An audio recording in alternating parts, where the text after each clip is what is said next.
everyone, welcome back. You're watching The Money Show on ET Now.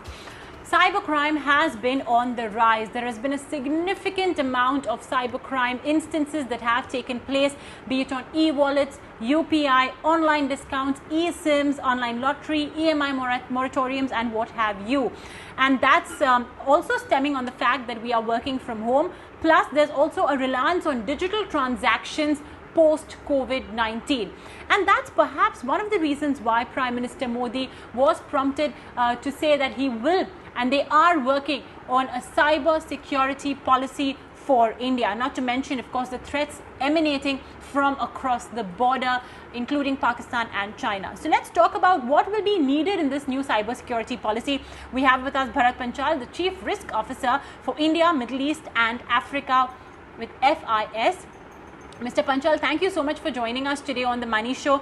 To start with, like I mentioned, we're seeing a surge in cybercrime and especially financial crimes happening online, phishing scams, etc., because of which people have lost lakhs of rupees. So what do you think will be on the government and the Prime Minister's mind when they frame this policy?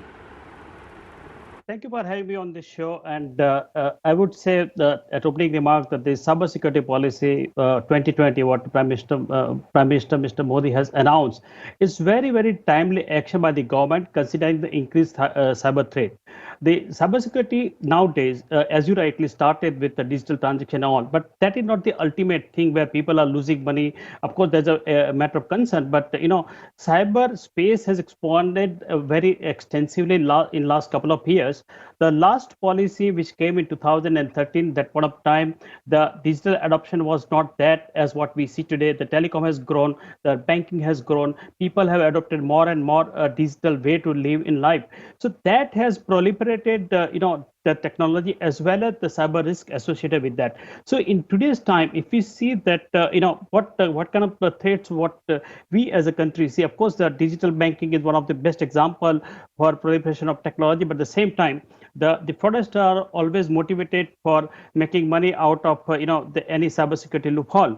But at the same time, the cyber intrusion and attack have been increased very significantly on our personal and business data. A lot of corporates got exposed because of the data breaches. But at the same time, the critical information infrastructure, our military, outfits or the important national security segment is also exposed to the cyber, and therefore the kind of new challenges what we are facing today that include the data protection, the privacy, but importantly the law and enforcement is also having a lot of limitation because of the the involvement what they require to have in cyberspace, because they are not getting access to data stored within country or outside of country for investigation of serious crime.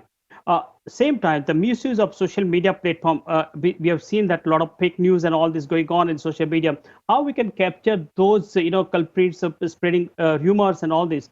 The international cooperation on cybercrime and cyber terrorism, so on. So, there are so many things which are required to be considered in the coming policy. So I would say that this is the very, very timely action by the government and one of the critical deliverables, probably I would say in recent time as far as cybersecurity of this country is concerned. So what if you ask me that what the government need to consider in the strategic policy which is forthcoming, larger issues, of course, to enhance the cybersecurity framework across the nation, considering every smallest part of this country, be it the citizen-based establishment, defense, and all this. But we need to consider a couple of things. One is the centralized command for cybersecurity today, because very importantly, when a fraud happens, people really don't know that whom to report to the bank or RBI or police or something like that. So there is a need for central command for the country. Importantly, that the policy should link with the new education policy, because like basic necessity, the fourth element would be cybersecurity, because the way we are living based on technology and reliance on technology is not going to get away, and so the cybersecurity is. And therefore, the policies should touch upon to the education, linkage with the education policy also. Last two important point, the current legislation about IT Act 2000, which is very old, and it is not fully in sync with current challenges, because when it was came out in 2000, the proliferation of technology was not that so much so. And what we are seeing the landscape today, cyber security, cyber threat landscape, which has gone exponentially high. And that there are certain provisions which are probably redundant or not addressing the new cyber threat landscape. So therefore, the IT Act also need to be amended to align with the new policy. And last but not least, the data privacy law. Again, it is a very, very important component in today's cyber world, because we are, because of the tremendous growth of e-com market, and the way people are sharing the data on website or restaurant or wherever they go, and they share the data. But eventually the data is not legally supported in case the data is misused. Therefore, the Privacy Act or Data Privacy Act would be a great complement along with the forthcoming cybersecurity policy.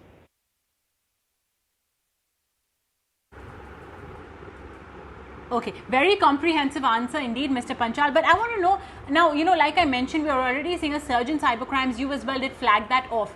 Currently, firstly, what is in our legal infrastructure? If I have unfortunately faced a monetary loss because of a cybercrime, what is the reproach available for me? What are the legal infrastructure available for me?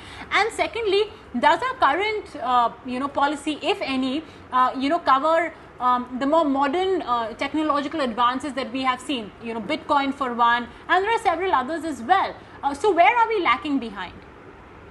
I would not touch upon Bitcoin, because we are not, as a country, we have not clearly decided about the policy. But you are absolutely right that if, let's say, for example, if I am defrauded or I'm fall victim of the cyber crime, in monetary part, you can always go to your bank, as RBI has come out with a lot of regulation in recent past about defining the cybersecurity framework for the bank. And if a customer has lost his money because of fraud, they can go and report that fraud within a stipulated time frame of 3 days, and they can go and get it reported to the bank.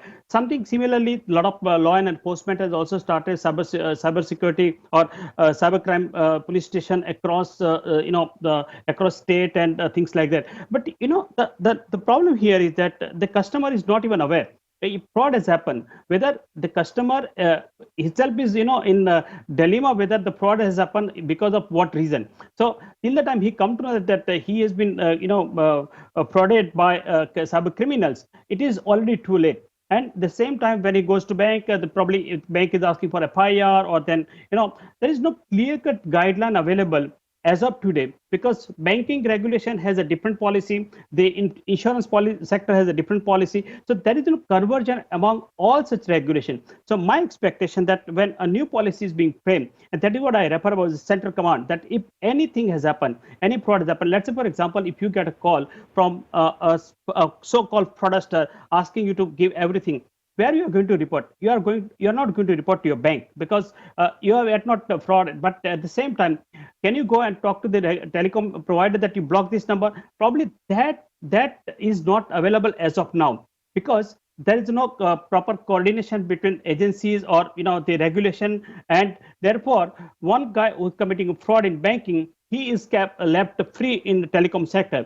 So once those kind of issues are addressed in this policy, probably that conversion will bring a solid framework for preventing the cyber crimes.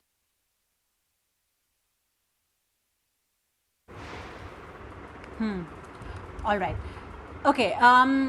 We've also actually got the fact there are two changes that have in the last 3-4 months. Firstly, we are working from home, so we are conducting all our office related work on our home laptops or home computers, and we are using our home networks as well. Secondly, obviously, since we are in lockdown, there's more usage of social media. So Mr. Panchal,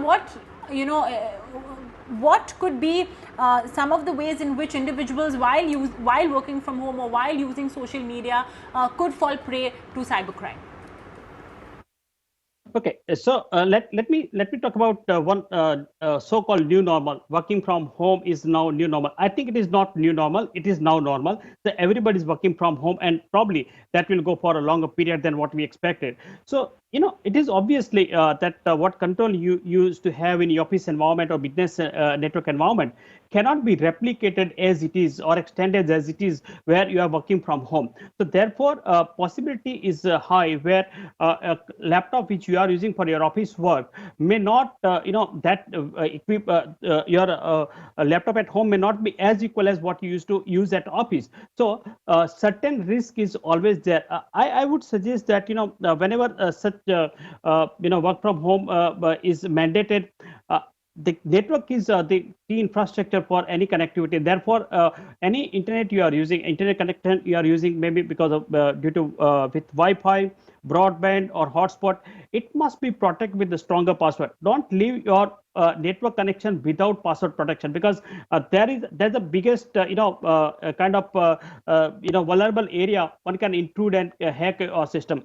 The computer what you use for business or official work, let's use only religiously for that purpose and not for any personal, because when you are using your official laptop for social medias and unwanted site, then possibility is high that those such dubious sites are there, malicious sites are there, which can download malware or viruses or trojan on your computer, which can be used later on for hacking into your system. When you are connecting with your business environment, probably the secure VPN is the best way, because that the channel between your business environment and your laptop become encrypted, which cannot be decoded by somebody, and that entire data transmission between 2 points remain always secure. Last, but we as an Indian, we need to consider anti-malware or antivirus software is equally as what office application what you are using. So make sure that your mobile, your desktop, your laptop, or whatever equipment you are using for your day-to-day work must have anti-malware or antivirus software, and that to updated software to protect your systems. Of course. Okay. You know what? In fact, Mr. Panchal, we've got a couple of questions and queries from some of our viewers who are watching the show right now, and definitely they as well have been inundated. I know personally that I as well have been getting a lot of phishing emails, and here's one such question from Vimal Kumar Sharma from Delhi. He asks, how can I protect myself against fake emails asking me to give information on a link, failing which my email account will be closed? I'm getting some such emails frequently, and at present I put them or I report them as junk or phishing. Well, for Mr. Sharma, it's only about saying that your email account will be closed, but a lot of people have been told that their bank account will be closed, if they do not click on this link, which all the more makes them a little worried and prompts them to click on the XYZ link. So is there any way in which one can totally block phishing mails or report them? See, it is just impossible to block phishing mail, because when you block one, there are millions of such mail available in the market, which will emerge tomorrow. But let me tell you very honestly one thing. And as you rightly said that forget about email. There are people, those who are losing their money because of somebody has called and they said that, okay, your account is going to be closed if you are not going to get KYC document today. In banking system, anywhere in the world, no bank asks for any of your banking detail, be it your account number, be it mobile number, be it your username, be it password, and most importantly, OTP, for any reason. I'm talking about the anywhere in country or anywhere in the world, wherever this banking system is there. So if someone calls and say, hey, your account is going to be closed, never pain. It is not going to happen. All you can do that, okay, do not respond to this call. In doubt, go to your nearest branch of where you are having your account, just confirm with the bank. And I can assure you, being in the banking sector, that bank are never ever sending any kind of email or phone calls for asking for this detail. Why people are falling in fraud today, and that's my experience, that in our country around 70 to 80% of frauds are happening because of greed, and remaining are happening because of threat. Because when it comes to greed, when someone call, hey, I'm going to give you free voucher of the XYZ movie, and you just fill up this form. And what we are doing, in the greed of getting 100 rupees voucher, we are putting our name, password, account detail, username, password, and everything, and filling in a Google form. You don't know who the guy sitting behind that form collecting your data, and by the time you come to know, probably your account is finished. So the larger issue is about greed. There is no free lunch anywhere in the world, and the same is for fraudster also. They are working from home right from the beginning. We have just started working from home in recent time, but they are always 2 steps ahead. They only advise that don't fall prey out of greed or threat. Nobody is asking for personal information to be collected and stored with the bank for their uses.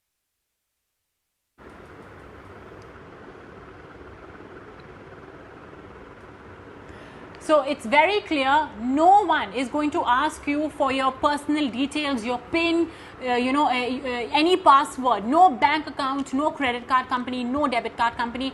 And it's important that you recognize a phishing email. If there is any official communication from a bank or a credit card company, it will probably come from their official email address and not from, a generic gmail.com or a yahoo.com. I guess that as well is one way with which one can recognize. But it's good that Mr. Sharma has been able to realize that these are actually fake emails. So that's the first step. Yes, go on, Mr. Panchal. Yeah. So one more thing that, whenever you get an email, like, generally it shows your name and email ID is hidden behind. So before reacting on such mail, and that to answer Mr. Sharma's question, click on that email address from where it has came, though it may be showing on the front that it is from HDFC or ICICI Bank. But when you click and see the real email address, then that would be some, Gmail, Yahoo or something, which is apparently clearly not a mail coming from the bank. So better you just click on that email address, and you'll come to know that whether it is phishing or a real email from the bank.